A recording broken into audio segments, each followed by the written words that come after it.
Hi guys, so today we'll finish up this piece. This is the sewing part. For the cutting part, I'm going to drop the link in the description box so you can go check it out. Hi guys, my name is Fatima Yusuf and on this platform I share sewing tutorials. If this is something you like to learn, let's get to it. So this is where we stop. We've cut out our piece for both back and front, right? Like I told you guys earlier in the other video, I increased the neckline by 1 inch. So instead of 4 deepness depth, I used 5. I'm going to open up my 2 piece and I'm going to stitch them together, front face facing front face. So I didn't cut out the the lining because after stitching I'll just cut it out. So I'm just going to join them front face facing front face, and I'll stitch the neck area and the 2 sides and the down part. So this one, you're turning it, you're not taking in any allowance at the down part, you're just using the lining to turn it. So the only place I'm not stitching, the 2 places, the shoulder and the armhole area, I'm not stitching that part. So after stitching, I'm going to just cut off the excess at the down part and the sides, and I will notch the angles I'm supposed to notch, and then I'm going to turn my piece. I'll turn my piece outward.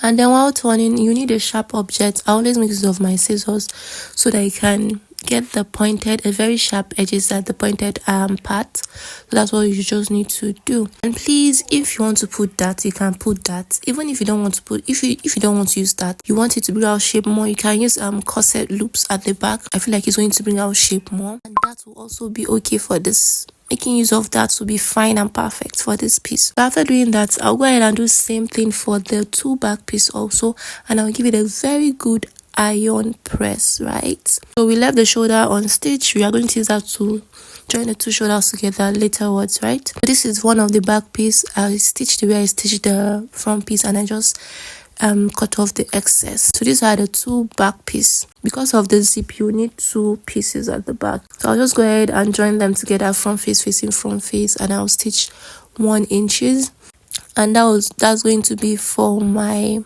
zip. You all know, you mark where you want your zip to stop. So from the top to where your zip will stop, you use a loose stitch, and then after using a loose stitch, where your zip is stopping, you top stitch, and then you take tight stitch downwards and top stitch at the end, right? So that's the way I normally do mine. And after doing that, I'm going to open it up and impute my zip and stitch my zip. So you can use an iron, you can measure the allowance you want to keep, and then use iron to iron it down so that it will create a line that you can pass your stitch through. And then if you want to know if your allowance is okay, perfect, you can fold in your front piece, measure where you have the wideness, and measure the wideness of your back piece so that you know the amount you need to deduct from the back piece so that your front and back piece can be equal. You can also do that. So I just use my hand to create the line so that I'll know where I'm going to stitch, and after stitching I'll give it a good iron press and I'll open it up because I use a loose stitch, so it will be very easy to open up. After opening up, I'll just stitch my zip to it. I normally use front face facing front face, and this is what I have, right? So I have 3 yards of crepe like I told you in the first video, and then the excess of the zip you just cut it off later on. So like I said earlier, I had 3 yards of crepe. I gave it 2 folds. I'm going to see it after this. So this is it. So I'll go on and measure the length that I want. How do you know the length that you want? You will need to know the length of where you want to start, when you want your piece to start from your blouse. I'm going to explain when I get to that side. So I just went ahead and measured the length I wanted for the black crepe. So I'm just going to mark it and then I'll cut it out. After cutting out, I'll split it into 2, and one will be for the front piece, then the other one will be for the back piece. We're having 2 pieces, right? So now this is the cutout piece for the crepe. Now I'll show you how you get to know the amount, the length of black fabric you'll be needing. So what you need to do is, firstly, I measured the wideness to see if it will be okay, and I got 53, which was perfect because I'll be able to form enough pleats. You can have knots up to 53, it's still all good. It just all depends on you. So now this your front piece. Measure from your shoulder down to where you want your black piece to start from. So let's say my full length is 60. Then I want my black piece to start from 15 under my blouse, right? What you do is now 60 minus 15. What's it going to give you? You're going to have 45. The length of your black piece, black material, that's the crepe, going to be the length will now be 45. Then you can add additional allowance, maybe 2 inches or 1.5 or 1 inches, right? That's how you get to know the length of black piece that you want to make use of. Marked where I want my black piece to start from, as you can see, and then I'm going to place it on my fabric. This one, you're not placing it front face facing front face. You just place it the way that the right face will be facing the wrong face of your piece. Now I'm going to measure, so I'll be removing from my blouse the waist part. I'll measure my waist and then figure out the allowance I'll be removing when I'm stitching the bodies together. I add 2 inches at the both sides. So what I'm going to do now is I add 2 inches because it starts to be very tight. So you're using your main body measurement. You are not adding allowance while stitching. So I'm removing 2 inches from the side because I need it to be fitted so it can bring out the shape. That's why some people actually were asking me, did I put that? Is there no that? Because I used my real full body measurements. I didn't add any allowance to it. So I got to 2 inches by this side. So at that line that I created, I'm going to mark 2 inches by the left side and the right side. So that 2 inches, when I'm stitching my black fabric, I'm going to use a loose stitch at that 2 inches, the left one and the right, because when I'm done pleating, I'm going to lose that 2 sides because I'm not stitching them with my Ankara fabric. So now I'll go over to my machine, and like I said earlier, that 2 inches, I'm going to use a loose stitch first. So you are using a loose stitch to stitch that 2 inches. Top stitch, then you start using tight stitch. But what I normally do first when I'm doing pleating is stitch the 2 ends to the fabric, you know, so that you know I have left, so that you'll be able to know how you are going to pleat. Do not really measure I don't measure my pleats. I just pleat, you know, just roughly pleat, estimate pleating. That's what I normally do. But if you measure your pleat, you can measure 1 inch, half inch, depends on the wideness you have. Stitching, the lines will show, the stitches showed on the fabric, right? I face. So I did same thing for the back piece also. Back piece, when I got to the zip part, I did stitch on the zip because I folded the fabric over. So I stopped stitch when I was almost at the zip.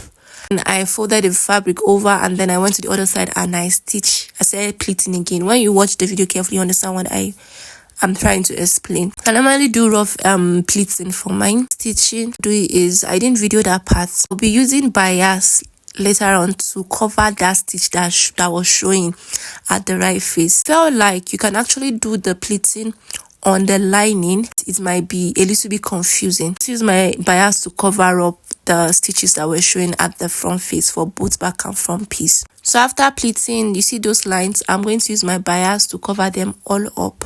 And then I have this for back and front piece, right? I'm going to show you now. You don't do it. I did it, but I later had to I had to undo what I did. So like I told you earlier, use a loose stitch for the 2 inches, right? So I'm going to open it up the 2 sides. After stitching your pleats, right, what you should do next is join your shoulders together, then open up this to 2 inches, right, and then join your bodies together with the necessary allowance that you know you're going to remove. You join together, but I didn't do that at first. Later on I had to lose it, and then I'm doing what I'm saying. I did what I'm going to tell you now, though I didn't film it because of time and all. So after losing it, you go ahead and join your bodies together, front face facing front face. Make sure that your stitches does not touch your black piece. You understanding me? Stitching in such a way that your stitching will not touch your black piece. I didn't do it like that, but I'm going to be showing you. If you did not do what I said first, if you're okay, maybe you went ahead and joined the black piece before you want to join your bodies, this is what's going to happen. I'm showing you guys what I did for the shoulder. If you have been following for a while now, you should know how to achieve that around the shoulder area. So if you join your black piece first, this is what you are going to be having. You have the sides like this, right? And you also have the down part visible for you to stitch. But the problem will not be where you attach your black piece from, you won't be able to stitch them together. So that is going to be a problem. So don't do that. Like I said earlier, join your shoulders, then join your Ankara fabric, the bodice together, front face facing front face. You know, you stitch from your bust down to the end of the fabric. When you are done, you know you're already losing that 2 inches, right? So your black piece is on stitch, and make sure that your stitch does not affect the black piece. Then afterwards, you now go back and stitch your black piece by the sides and hem the down part, and you have a very good results like this. So I attached the sleeve. I didn't film that part, sorry about that. So that was what I did, and it came out so nice. I hope you guys understood what I'm trying to explain.